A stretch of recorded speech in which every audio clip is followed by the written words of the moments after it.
நீ டேடி ஏதோ பண்ணணும், இப்போயே வாங்க வந்து ஏதோ ஒன்று பண்ணுங்க, நான் ஸ்கூலுக்கு போக மாட்டேன். டேடி சொல்லுவார் வேண்டாமா, அதான் பெருந்தன்மை. அப்படியா பண்ணால் அந்த டீச்சரு இன்றைக்கே வா பாலிமருக்கு ஃபோன் பண்ணி சொல்லுங்கள் பெருந்தன்மை.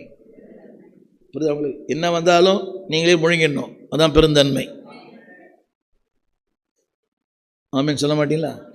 அவங்க வீட்டில் கூட போய் டிஸ்டர்ப் பண்ணுறாங்களாம். போய் என்னது வீட்டில் போய் என்ன சொல்கிறாங்க, அந்த கதை அங்கேயே முடிஞ்சு போச்சு. இல்லை நம்மள மாதிரி நினைக்கிறேன் அவங்கெல்லாம் விட மாட்டாங்க. இல்லைங்க சர்ச்சு முடிஞ்சிச்சு, படிக்கிட்டு கூட இறங்கலை, விட மாட்டேன் பாஸ்டர். எப்படி இது மாதிரி நீங்கள் எப்படி சொல்லலாம் இதை சொல்லுங்கள்? நல்ல நிலம், நல்ல விதை, நல்ல எஜமான். சொல்லுங்கள் இதை விட சொல்லுங்கள் பெருந்தன்மை உள்ள எஜமான். அதனால நம்ம வண்டி ஓடுது. புரியுதா?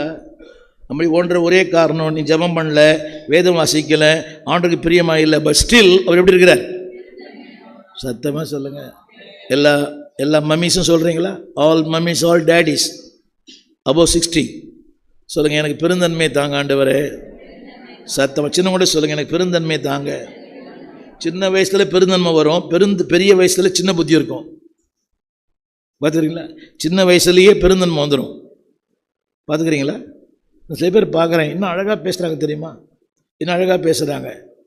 எனக்கு ரொம்ப ஆச்சரியமாக இருக்கும். அதெல்லாம் ரொம்ப அழகாக பேசுகிற பிள்ளைகளாம் இருக்கிறாங்க. அது எனக்கு ரொம்ப ரொம்ப ஆச்சரியம், ரொம்ப ரொம்ப ஆச்சரியம். அது எங்கள் வீட்டிலே பார்க்கலாம்.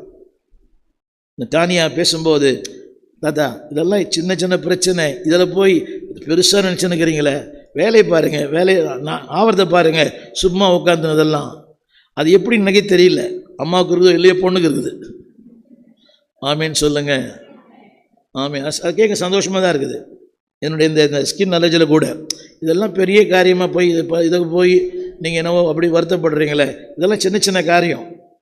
அவன் படிக்கலான்னா படிப்பான், அவன் படிக்கலைன்னா எவ்வளோ பெருந்தன்மை இல்லை. இதெல்லாம் இது சொல்லி கொடுக்குறாங்களான்னு தெரியல, ஏதோ ஒன்று வந்துருச்சு. சொல்லுங்கள் என் ஆண்டவர் பெருந்தன்மை உள்ளவர்.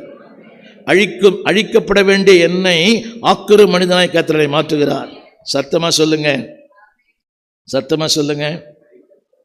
கவனிங்க, இந்த எஜமானுக்கு ஒரு ஆசை இருக்காதா? இந்த எஜமானுக்கு ஒரு ஆசை இருக்காதா? அவர் நிலம், அவர் விதை, விதைக்கிறவர் அவர் தான். என்ன பாருங்க, அவருடைய உழைப்பல் இருக்குதா இல்லையா? ஹலோ, விதைத்தது எஜமான் தான், வேலைக்காரன் இல்லை. அண்டர்ஸ்டாண்ட்? புரியுதா உங்களுக்கு? அவங்க சொல்கிறாங்களே கோர்ட்டில் நோட் மை பாயிண்ட், அது மாதிரி